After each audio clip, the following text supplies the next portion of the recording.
আমাগো সবার লাইফে কিছু পাগলা বন্ধু থাকে না, যাগো দিন নাই রাত নাই ঝড় বৃষ্টি যে কোনো সময় আপনি ফোন দিলেই পাওয়া যান। আমারও বাংলাদেশে কিছু ফ্রেন্ড ছিল, ফ্রান্স লাইফেও ৩টা ফ্রেন্ড আছে। যদিও আমার ফ্রান্স লাইফে বহুত বড় ফ্রেন্ড সার্কেল, তো ৩টা ফ্রেন্ড আছে যে ফ্রেন্ডগুলো আসলে আমার জীবনের জন্য আশীর্বাদ। ওরা আসলে আমার পুরো লাইফ চেঞ্জ করে দিছে।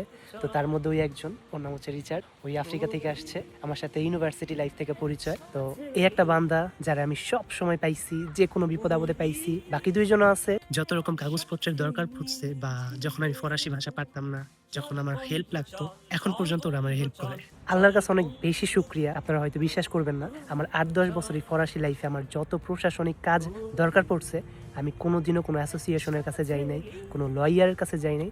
আমার ফ্রেন্ডরাই আমার সব কিছু কইরা দিছে। এই জন্য উপকারী ফ্রেন্ড বানাইবেন, উপকারী ফ্রেন্ড আমাদের জীবনে দরকার আছে। আর বন্ধুত্বের কোনো রং হয় না, ধর্ম হয় না, জাত বর্ণ কোনো কিছু হয় না। বন্ধুত্বের কোনো বর্ডার নাই, বন্ধু মানে বন্ধু। তো এই ফ্রেন্ডগুলোর কাছে আমি সবসময় কৃতজ্ঞ। যে ফ্রেন্ডগুলা বিপদে কাছে থাকে বা বিপদে উপকার করে, তারাই হচ্ছে প্রকৃত ফ্রেন্ড। আমি চাই আমি যতদিন বাইচে আছি আমার এই ফ্রেন্ডগুলোর সাথে যোগাযোগ থাকুক, আমার ফ্রেন্ডগুলো ভালো থাকুক, সুস্থ থাকুক।